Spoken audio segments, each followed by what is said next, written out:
백사경 씨라고 하는 사람의 간증을 한번 소개하고자 합니다. 이 사람은 맹인이었어요. 그리고 점을 치는 사람이었습니다. 그래서 점을 많이 잘 쳐서 돈도 많이 모았어요. 집도 사고 땅도 있고. 그런데 어느 날 어떤 전도하는 사람이 지나가면서 이 백사경 씨라고 하는 사람에게 한마디를 툭 건넵니다. 그것은 뭐냐면은 자식을 망할 짓을 그만하고 예수 믿고 천당 가시오, 그런 거예요. 그랬더니 이 백사경 점쟁이가 화를 내면서 당신이나 잘 믿지 왜 그런 말을 나한테 하고 가냐고 막 화를 내는 거예요. 이때 이 전도자가요, 전도지 하나를 주머니에다 쿡 찔러 넣고 가버렸어요. 그런데 집에 갔는데 계속 그 말이 생각이 나는 거예요. 자식 망할 짓 그만하라고. 예수 믿고 천당 가라고. 그게 너무 상심이 돼가지고요, 병이 난 겁니다. 그 막 견딜 수가 없는 거예요. 그 쓰러졌어요. 그러는데 찔러주고 간 전도지가 생각이 나서 부인 보고 꺼내보라고, 읽어달라고 그러는데요, 그 전도지를 읽어주는 때에 성령이 강하게 역사하셔가지고 완전히 자기의 삶을 돌이키는 그런 역사가 일어나요. 그래서 스스로 교회를 나갔어요. 그리고요, 어떤 결단을 했냐면은 자기 재산을 다 팔아가지고 학교를 짓고 교회를 짓고, 그리고 자기는 사찰 집사로 들어간 거예요. 그랬더니 그때 당시에 맥킨 선교사라고 하는 분이 있었는데, 그 소식을 듣고는요, 그 아들인 백낙준이라고 하는 이 아들을 갖다가 미국에 유학을 시켜줍니다. 예일대학교에서 철학 박사학위를 받고요, 한국으로 돌아와서 연세대학교 교수를 하고 총장을 하고, 그때 당시에 지금은 교육부 장관이지만 그때는 문교부라고 그랬거든요. 문교부 장관까지 역임하는 그런 역사가 일어나고, 또 그래서 이 백낙준 이 박사가 그 아버지 점쟁이 맹인으로 인해 가지고 복을 받는 그런 역사가 일어났어요. 그 부인은요, YWCA 명예총장과 회장이 됐고, 그 처제는요, 대한적십사사 부총재가 되는 그런 일이 벌어집니다. 여러분들, 귀신 섬기고 점치고 평생 자자손손 대대로 그 집안의 귀신이 떠나지 않는 그런 집안으로 끝날 수 있었는데, 예수를 믿고 나니까요, 이런 축복이 있는 거예요. 여러분들, 감리교 창시자였던 존 웨슬레가 있습니다. 이 존 웨슬레가요, 마음속에 무슨 생각이 들었냐면은, 야, 내가 이때까지 지은 죄를 어떻게 다 하나도 빠짐없이 떠올려가지고 내가 하나님 앞에 회개를 할 수 있을까?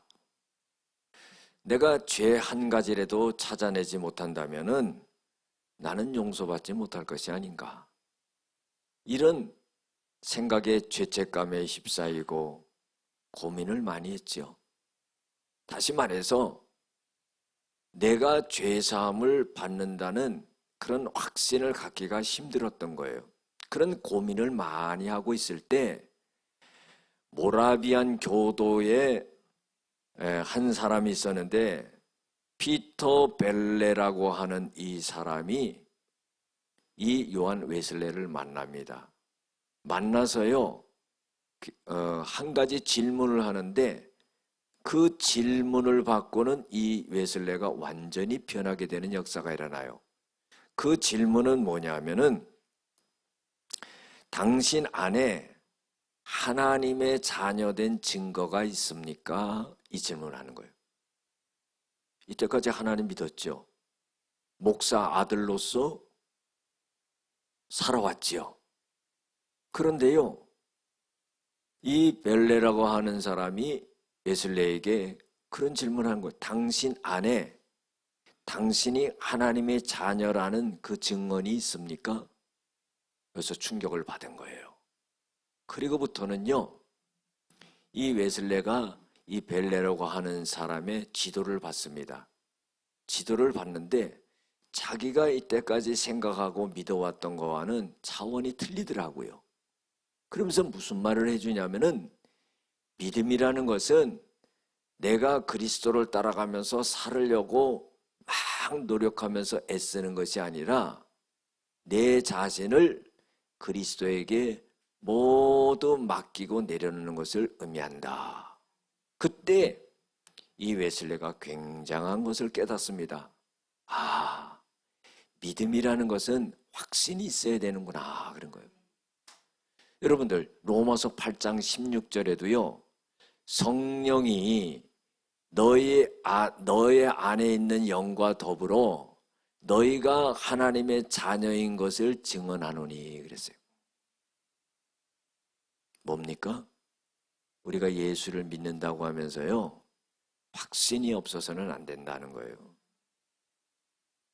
예수를 믿을 때 내가 죄사함의 은총을 받은 자라는 확신이 있어야 되고, 내가 구원받은 자라는 그런 확신이 있어야 된다는 겁니다. 이것이 내 감정으로 흔들려서는 안 된다는 거죠. 우리가 예배를 드리고 신앙생활하고 하는 이 모든 것이요, 하나님의 살아계심을 확신하고 예수 그리스도가 나를 위해 십자가 못 박혀 돌아가심으로 내 죄사함을 받았다는 이런 확신을 가져야 돼요.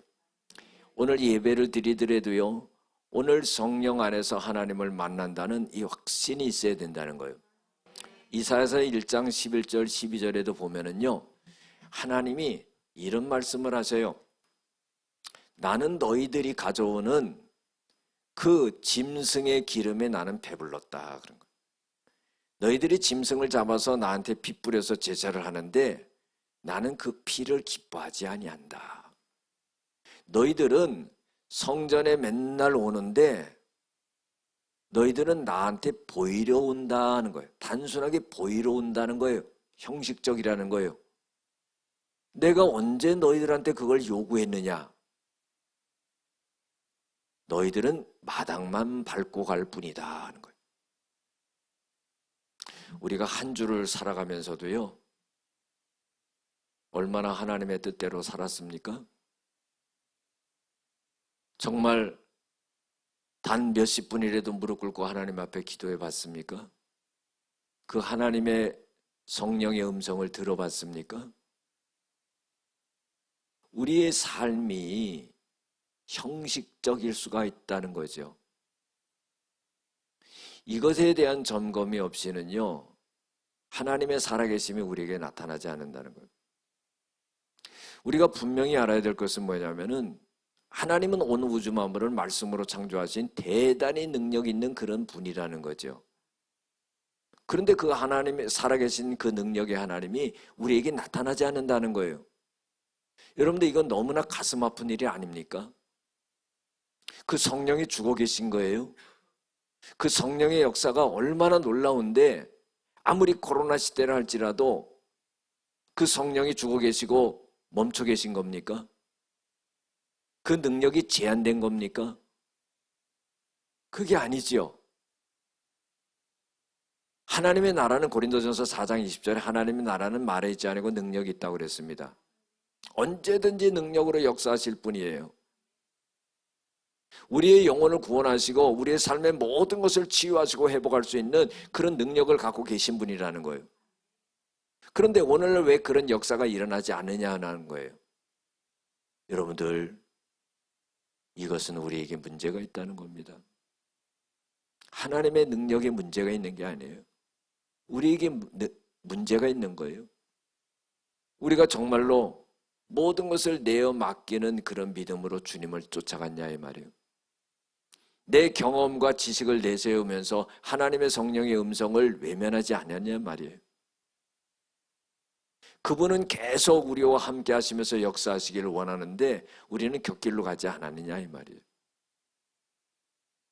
우리 자신을 바라보지 않는다면은, 우리 자신을 점검하지 않는다면은 그 성령의 역사가 나타나지 않는다 말이에요. 우리가 삶을 살아가는 것도 힘들어요. 세상 사람들이 뭐라고 말합니까? 먹고 산다고 그러죠. 정말 그 말도 의미가 깊어요. 산다는 게 먹고 살라고 얼마나 애를 씁니까? 그런데 인생 전체가 정신없이 거기에 매여가지고 살다가 죽는 게 인생이에요. 여러분들, 이게 무슨 즐거움이 있고 이게 무슨 가치가 있겠습니까? 우리의 모든 것을 내어 맡기는 거죠. 내려놓는 겁니다. 그분이 내 인생을 죽어서 천국까지 인도한다는 그 확신을 갖는 거죠. 그때 성령께서는 우리의 마음의 중심을 보고 믿음을 보고 역사하시는 것이다 하는 거예요. 사랑하는 성도 여러분, 오늘 우리가요 예배 드릴 때 정말로요 하나님을 만나고 가야지요. 얼마나 바쁘게 살았어요. 요 1시간 예배 드리는데 그냥 귀만 즐거워서 오늘 은혜 받았어요 하고 밥 먹고 가버리면 그 무슨 소용이 있어요? 오늘 주님을 만나야 되는 겁니다. 오늘 내 삶을 결단하고 회심해야 되는 거죠. 주님의 음성을 듣고요 결단해야 되는 거죠. 주님의 성령의 역사가 오늘 여러분들을 치료하시고 치유하시는 역사가 일어나야 된다는 거예요.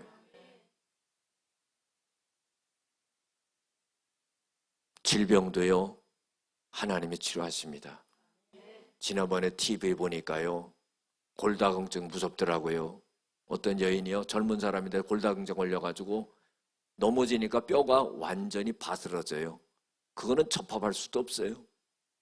이러니까 막 출혈이 나고 얼마나 힘든지 몰라요.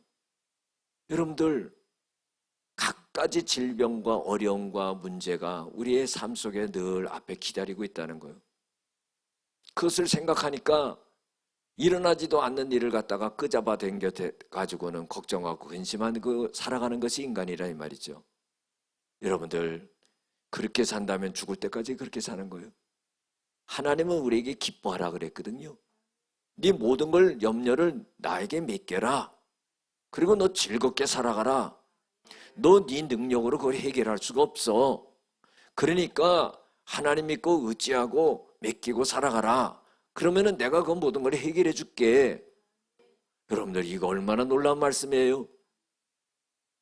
제가요 설교 준비하면서 하나님의 은혜로 참 귀중한 것을 하나 발견했어요. 그것은 뭐냐면은 미국의 캔사스 주에 국제 기도의 집이라고 하는 곳이 있는데 놀랍더라고요. 제가 인터넷 들어가서 보니까 참 놀라워요. 1년 365일 찬양하고 기도해요. 모든 찬양팀이요 자비량으로 다 헌신해가지고 하는데 기적의 역사가 일어나요. 병자가 그냥 나버리는 거예요. 감동된 사람이 나와가지고 오늘 하나님이 이런 좌골신경통을 치료하십니다. 요통을 치료하십니다. 그러면은 그 자리에서 그냥 다 나버리는 거예요. 그러면 거기서는 일어나고 여기서는 안 일어나고 그럼 거기 하나님 따로 우리 하나님 따로입니까? 하나님 똑같은 하나님이거든요. 문제가 뭡니까? 여러분들, 우리가 간절히 하나님을 찾는 그런 마음이 없잖아요. 하나님을 갖다 절대적으로 신뢰하는 마음이 없잖아요. 예배를 드리더라도 이 예배가요 간절함으로 드리고요 나의 모든 것을 하나님 앞에 드리는 그런 예배가 돼야 된다는 거예요. 내 마음을 드리고 정성을 드리고 뜻을 드리고 힘을 다하고 하나님 앞에 이 예배 드리는 시간, 구경하는 시간이 아니라 이 말이에요. 하나님께 영광을 돌리고 내 목이 터져라고 찬양을 하고 내 마음을 다하고 내 손바닥을 치고 주님을 바라보고 할 때 주님이 역사하신다. 보혈의 능력을 의지하고요. 우리의 죄를 씻을 수 있는 것만 그 보혈의 능력밖에 없어요. 십자가의 능력을 의지해야 되는 거죠. 성령을 의지해야 되는 거죠. 성령이 우리를 깨닫게 하시고, 성령이 우리를 보호하시고, 성령이 우리를 인도하시고, 성령이 우리의 갈 길을 제시해 주시고. 여러분들, 우리가 그런 마음이 없어서 하나님이 역사하시지 않는 거 아니겠습니까? 우리의 마음의 자세를 갖다가 바꿔야 된다 이 말이죠. 오늘 성경 본문 말씀은 여러분들이 잘 아는 말씀이에요. 사도행전 9장에 일어났던 일을 갖다가 사도 바울이 사도행전 22장에서요 많은 사람들 앞에서 자기가 경험했던 일을 말하는 거예요. 여러분들, 사도 바울은요 사울이라고 그랬죠. 그리고 나중에 이름이 바울로 바뀝니다. 사도행전 9장에 보면은요 어떤 일이 벌어집니까? 아주 기독교사에 위대한 일이 벌어지는 거예요. 한 개인에게 일어났던 일이지만은요 그 개인에게 일어났던 그 사건이 완전히 기독교사를 바꾸는 일이 일어납니다. 그건 뭐냐면은 이 바울이 다메섹 도상에로 예수 믿는 사람 붙잡으러 갔어요. 그때 예수님이요 강한 빛으로 나타나세요. 눈이 멀어버립니다. 그리고요 음성이 들리는 거예요. 사울아 사울아 왜 네가 나를 핍박하느냐? 그때 이 사울이요 누구십니까? 그런 거예요. 나는 네가 핍박하는 예수다 그러는 거예요. 그때 사도행전 9장에 나와 있지 않지만 22장에는요 그때 이 사도 바울이 이런 말을 합니다. 내가 주를 위해서 무엇을 해야 됩니까? 이런 말을 해요. 자, 보세요. 여러분들, 사도 바울은 참 냉철한 사람이었어요. 강한 빛이 쬐가지고 자기가 거꾸로 질 정도의 그런 상황 속에서 누가 나를 이렇게 하는 겁니까? 이성을 찾아가지고 말할 수 있는 사람이라는 건 대단히 냉철한 사람입니다. 그리고 나는 네가 핍박하는 예수다 그 말을 들었을 때 이 사도 바울은 주여 내가 주님을 위해서 무엇을 해야 됩니까? 귀중한 말이죠. 우리가 신앙생활할 때요 왜라는 단어를 쓰지 말아야 돼요. 하나님 앞에서요 무엇이라는 말을 써야 됩니다. why라는 말을 쓰지 말아야 돼요. 왜 하나님 나를 이렇게 어렵게 합니까? 하나님 왜 내가 잘못한 게 뭐가 있길래 이렇게 힘들게 합니까? 고난이 있습니까? 이렇게 말하지 말아야 된다는 거예요. 하나님 내가 무엇을 해야 됩니까? 사도 바울의 이 질문이 얼마나 위대합니까? 주님 내가 이제 무엇을 해야 됩니까? 자기의 잘못됐던 것을요 다 돌이키는 거예요. 그리고는 이제는 주님 뜻대로 내가 무엇을 해야 됩니까? 이런 말을 하는 거예요. 너는 일어나서 다메섹으로 들어가라. 그리고 네가 해야 될 모든 것을 거기서 아나니아라고 하는 사람이 다 알려줄 것이다. 그런 거예요. 여러분들, 그래서요 주님이요 이 사도 바울에게도요 나타나시고 또 아나니아에게도 나타납니다.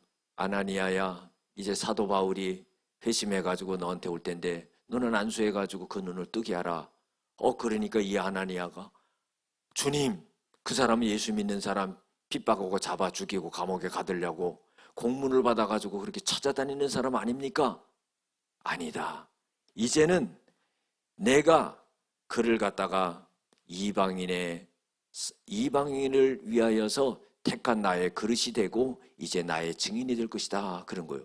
그리고는 이 사도 바울에게 주님이 아나니아가 자기를 안수해서 낫게 하는 그 환상을 보여줍니다. 이런 역사가 일어난 거예요. 여러분들 보세요.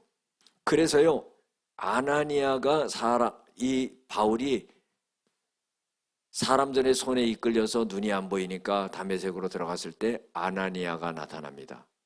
그래서요 사울아 다시 보라 하거늘 그가 즉시 그를 쳐다보아노라 그랬어요.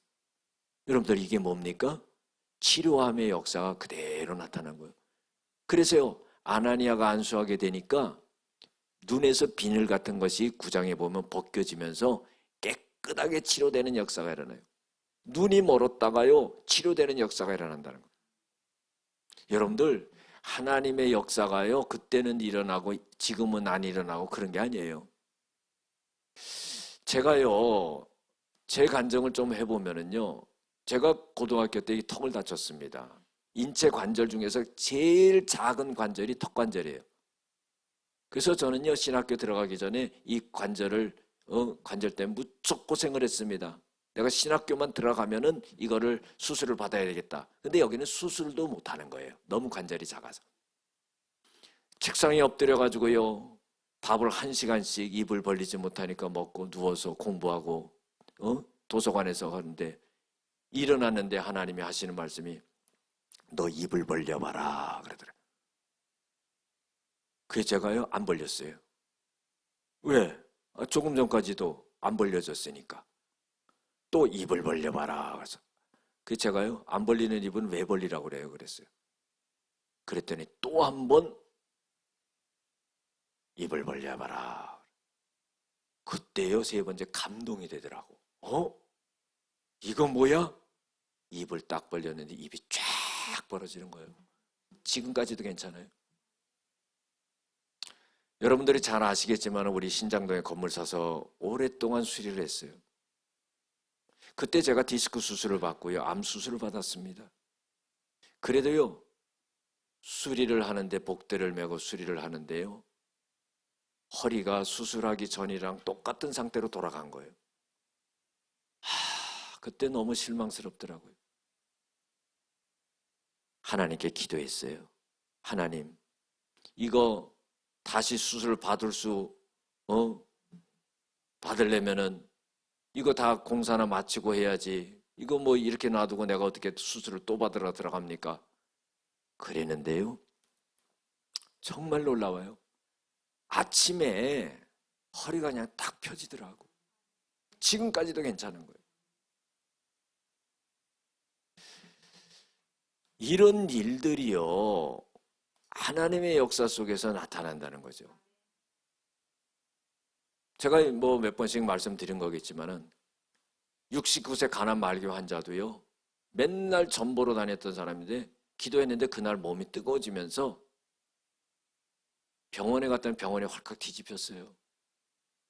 병원에서 깜짝 놀란 가난 말기 환자 그냥 나버린 거예요. 목회자이기 때문에 목회자들 나름대로 경험하는 게 많겠지요. 근데 저는 그런 걸 많이 경험했어요. 36년 못 일어났던 사람 하니까 걷고, 못 걷는 아이 손 놓으니까 걸어버리고. 여러분들 이게 어떻게 될 수 있는 일이겠어요? 제가 왜 이런 말씀을 드릴까요? 하나님이 살아계시다는 것을 말씀드리는 거예요. 오늘도 이 현장 속에서 그 하나님의 역사가 나타날 수 있다는 거죠. 여러분들, 문제는 뭡니까? 내 자신이 하나님 앞에서 회개하지 않고 간절히 성령을 의지하지 않는 거예요. 이제는요 습관적으로 신앙생활을 하는 겁니다. 여러 가지 핑계를 많이 대는 거예요. 코로나다 뭐다 먹고 살기 힘들다 이런 핑계를 대는 겁니다. 하나님을 간절히 찾는 시대가 아니에요. 말세에 모이기를 피하지 말라 그랬는데요 안 모이는 겁니다. 기도하지도 않고 주님을 바라보지도 않고 이런 시대가 돼버린 거예요. 여러분들 사도행전 3장에도 보면은요 베드로가 설교를 하죠. 그때요 유대인들이 막 통회합니다. 너희들이 예수님을 십자가에 못 박혀 죽였다. 그러니까요 그들이 가슴을 치면서요 우리가 어찌할꼬? 베드로가 말합니다. 회개하라. 예수의 이름으로 세례를 받으라. 그러면 너희들이 성령의 충만함을 받으리라. 여러분들 답이 나와 있지 않아요? 우리 자신이요 너무 완고해져 있는 거예요. 내 자신이 하나님 앞에서요 의로운 자가 되어버렸어요. 내 죄악됨을 내어놓지 않고 회개하지 않고요 주님을 의지하지 않고요 성령님을 따라가지 않습니다. 교회 모든 것도 자기 생각대로 하려고 그러는 거예요. 여러분들 우리 모두가 주님의 뜻이 어디 있는가?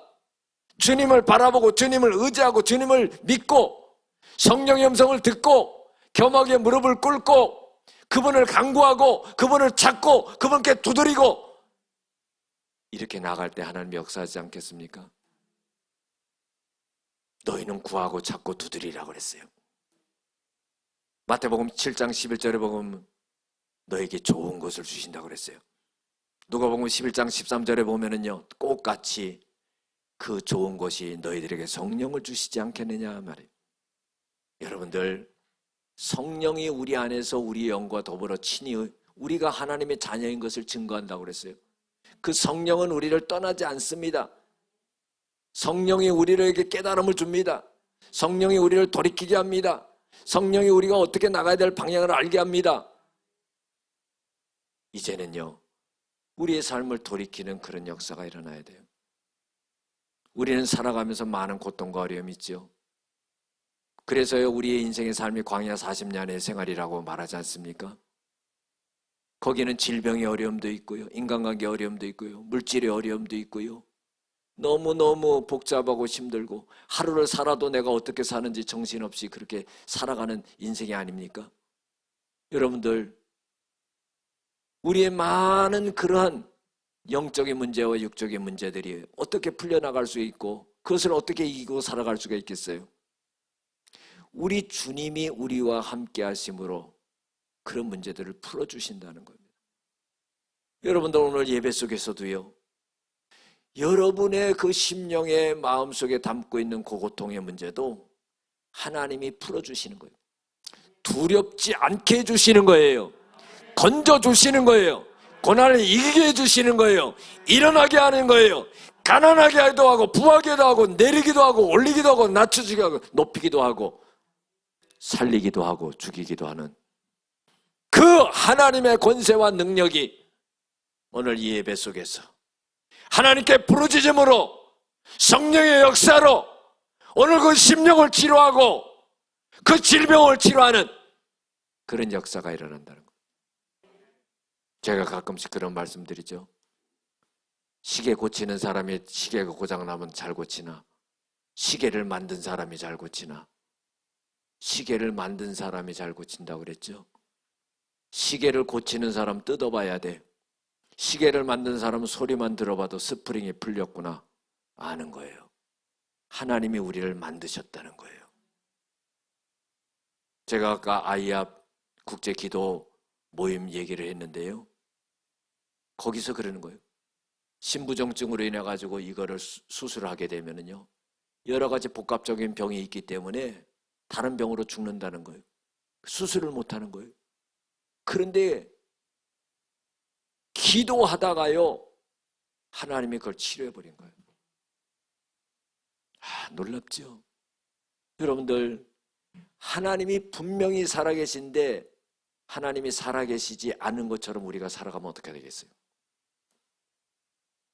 여러분들이 TV 보고 드라마 보면은요, 연기하는 분들이 놀라워요. 연기에 몰입하면서요, 눈물을 흘리는 걸 보면은 얼마나 텔레비 보는 사람 눈물을 흘리게 해요. 얼마나 대단합니까? 근데 그건 가짜거든요. 가짜로 연기하는 거예요. 그런데 보는 사람으로 감동이 돼서 울리게 하는 거예요. 우리는요, 진짜를 믿잖아요.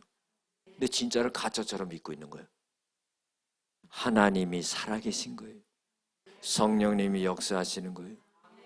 여러분들, 오늘 이 시간 딱 1시간 예배드리는 이 시간에 우리가요, 우리의 마음을 회개하고 자복하고 성령을 의지하고 바라보고 기도할 때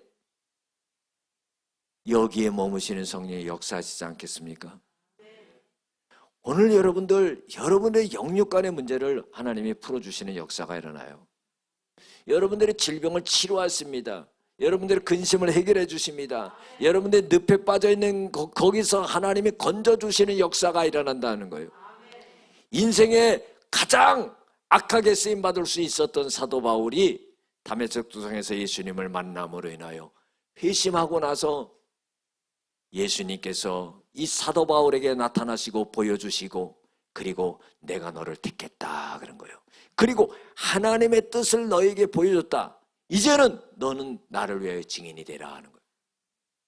자기를 위해서 사는 자도 없고 자기를 위해서 죽는 자도 없다 그랬어요. 우리는 사나 죽으나 주님의 것이로다. 요한복음 6장 33절에서 36절에서 40절에 보면은요, 예수님이 이런 말씀을 하세요. 너희들은 나를 보고도 믿지 않는다. 그런 거예요. 아버지께서 나에게 보낸 자들을 다 어떻게 해요? 나에게 주시는 자는 다 내게로 올 것이요, 내게 오는 자를 내가 쫓아내지 않는다. 내가 하늘에서 왔는데 내가 내 뜻대로 하는 거 아니다. 하나님의 뜻대로 내가 하는 것이다 하는 거예요. 그래서 아버지의 뜻은 아들을 보고 믿는 자마다 영생을 얻게 하는 것이니 마지막 날에 내가 그들을 다 살리리라. 여러분들, 우리가 하나님을 믿는다 그랬죠? 근데 믿지 않는 마음을 갖고 있다면 어떻게 되겠어요? 안 되겠죠. 이제는요, 하나님이 사도 바울을 쓸 수가 없어요. 왜 그런 줄 아십니까? 죽었잖아. 우리는 살아있잖아요. 예? 죽은 사자보다요 살아있는 개가 나은 거예요. 사도 바울과 우리는 비교가 안 되는 사람이죠. 기독교 역사를 바꾼 사람이고 서신서를 13개를 쓴 사람이에요. 이방인의 전도의 선봉에 서가지고 세계를 복음하는데 굉장한 공헌을 한 사람입니다. 하나님이 사도 바울에게 말씀하시는 게 아니에요. 오늘 우리에게 말씀하시는 거예요. 내가 너를 택했다는 거예요. 내가 너를 떠나지 아니한다는 거예요. 내가 너를 버리지 아니한다는 거예요. 내가 너를 붙들어 쓰겠다는 거예요. 내가 너를 택했고 내 뜻을 너에게 알려줬으니까 이방인을 위해서 내가 이제 택한 그릇이 되고 너는 나의 증인이 되라 하는 거예요. 예수의 이름을 가지라는 거예요. 오직 성령이 너에게 임하시면 너희가 권능을 받고 예루살렘과 온 유대와 사마리아와 땅끝까지 이르러 내 증인이 되리라 그랬어요. 사도행전 4장 12절에 다른 이로서는 구원을 얻을 수 없나니 천하 인간에게 구원을 얻을 만한 다른 이름을 우리에게 주신 일이 없느니라. 요한복음 14장 14절에 보면은 너희가 내 이름으로 무엇을 구하든지 내가 시행하리라. 16장 24절에 너희가 지금까지는 내 이름으로 아무것도 나에게 구하지 아니하였으나 구하라! 그래야만 주시리니 너희의 기쁨이 충만하리라. 요한복음 15장 16절에도 내 이름으로 아버지께 무엇을 구하든지 너희가 받으리라. 여러분들, 우리는 주님의 영광을 위해서 구해야 될 거예요. 내 질병도 내 문제도요, 주님의 영광을 위해서 주님이 이렇게 하셨다는 영광을 드러내고 그 문제 속에 어려움 속에 내 에너지를 쏟는 것을 이제 주님을 위해서 쏟을 수 있도록 하나님이 허락해 주시기를 구해야 될 거예요. 우리에게는 간절함이 있어야 됩니다.